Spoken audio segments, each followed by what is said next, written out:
Hi, I'm Elaine Heath. I have been thinking a lot about God's evangelistic mandate to do justice, love kindness, and walk humbly with our God. That is Micah 6:8. I'm thinking about what it means to evangelize in this way as Christian leaders in a profoundly polarized society like ours, where everything has been politicized. More specifically, I've been pondering this evangelistic text in light of the appalling murders of Breonna Taylor and George Floyd, which triggered the massive Black Lives Matter protests and ongoing activism that we see all around the world, not just in the United States. As of October 30th, 2020, police in the United States just this year have shot and killed 994 people. Although Black people make up just 13% of the population in the United States, they comprise 28% of people who die at the hands of the police across the nation. Most victims are Black men. The latest victim was Walter Wallace, a mentally ill man in Philadelphia whom police shot and killed on October the 27th. What does evangelism, the living, speaking, and enacting of Micah 6:8, require of us at this time, in this place, with these circumstances? In 2016, I was appointed to serve as Dean of Duke Divinity School.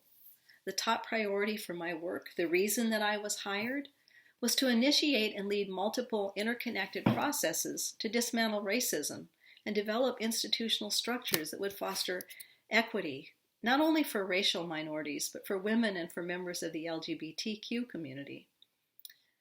I have long been committed to and actively engaged in working for justice for racial and gender minorities and for equity for the LGBTQ community. Yet in my new role, I encountered a new set of dynamics and situations related to dismantling systemic racism and other sinful isms within institutions. Some of these dynamics were because I was the first female dean. I had broken through a glass ceiling. Others were because I was a white woman leading the way.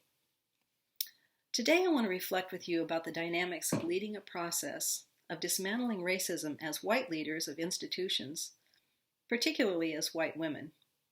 We can count on these dynamics as we do our necessary work of dismantling racism because they have to do with the intersection of systems change and the anxiety it produces in the system, structural racism, which is dynamic and notoriously resistant to change, and gender justice. This hard and necessary work is one component of holistic evangelism in our context. We cannot ignore it. Here's my definition of evangelism. Christian evangelism is the process of initiating persons into the reign of God, revealed in Jesus Christ, empowered by the Holy Spirit, anchored in God's church for the healing and transformation of the world. We cannot with integrity engage this work of holistic evangelism while ignoring the forces, especially unjust systems, that harm and oppress this world. The first thing we need to know about working for institutional equity is that it is often lonely, painful, and exhausting work because it is prophetic work and healing work. The journey is riddled with a range of conflicting spoken and unspoken assumptions from the people we serve and even within ourselves as leaders. Some of you already know this from your work, that as clergy or as institutional leaders in higher education or any other kind of job where you are an authority figure, we are already the recipients of all kinds of projections from the people we serve. This is human nature. Our own life histories, our gender, race, class, sexual orientation, physical and mental health, deeply affect how we experience the complexity of doing the work of racial justice. Any unhealed trauma that we carry from life, experiences, any shame over our gender, bodies, capability, or history plays directly into that stress and can interfere with our capacity to show up. Our bodies can become ill from the stress if we are not paying attention and taking good care of ourselves. We really have to continue our own healing work for our own unfinished business, or we will get hooked by the constant barrage of shaming, rejecting, judgmental words, and the accusations that we are either not enough or too much. As women in leadership, we do receive these messages on a regular basis, both that we are not enough and we are too much. We have to be self-differentiated and self-aware, or we'll be hooked, overwhelmed, and ultimately lose our nerve. We will forget who we are, God's beloved children. So staying the course requires attentiveness to spiritual, psychological, and physical self-care and self-differentiation.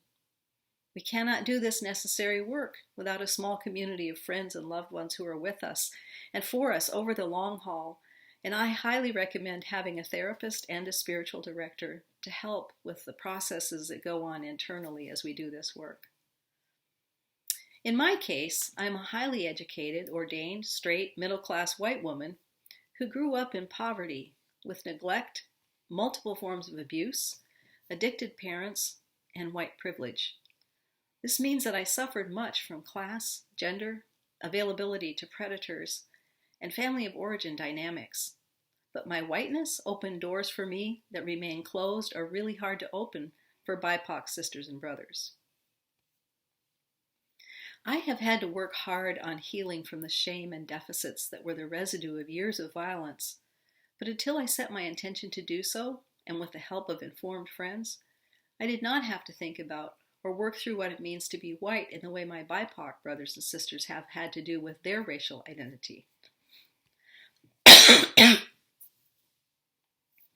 All of that to say, each of us bring a unique set of experiences, skills, and viewpoints from the various social locations we have occupied. And all of those factors affect how we lead, how we are perceived, and what our particular Achilles' heels are as we give ourselves to the work of dismantling racism. In a racist society, my whiteness is both asset and liability in working to dismantle racism. As Racial Equity Institute demonstrates in its excellent programs, white women in general rank very low in the hierarchy of who can be trusted by Black people, especially Black women. And this is true for several reasons. If you'd like to know more about that or have an overview, I recommend Kim McLaren's article, Can Black Women and White Women Be True Friends? It was published in the Washington Post not too long ago. White women leaders like myself need to know about this dynamic and work actively to keep showing up and doing the work despite the fact that some individuals may never be able to trust us because the hurt has run so deep. On the other end of the spectrum, leaders, regardless of race or gender, who are working to dismantle racism have to contend with white fragility, the defensive reaction of our white colleagues and within ourselves if we are white, who don't want to engage in this conversation or action toward dismantling racism because it's uncomfortable and disturbing and hard. For more about white fragility, I recommend reading the book White Fragility by Robin DiAngelo. In the face of the pain that many racially minoritized people have experienced from white people, and in the face of white fragility, as white leaders, we must nevertheless keep choosing to do what is right, even when the people we serve and support are unable to trust us, unable to believe we really are committed to justice, and may actively undermine our efforts towards systemic justice. The fact is, we cannot center ourselves and the responses we get and our feelings about that in the work of anti-racist leadership, because it's not about us. Yet it does require that we show up and do the work. Some people are going to be grateful for our work. Some will not be. Others will be actively hostile.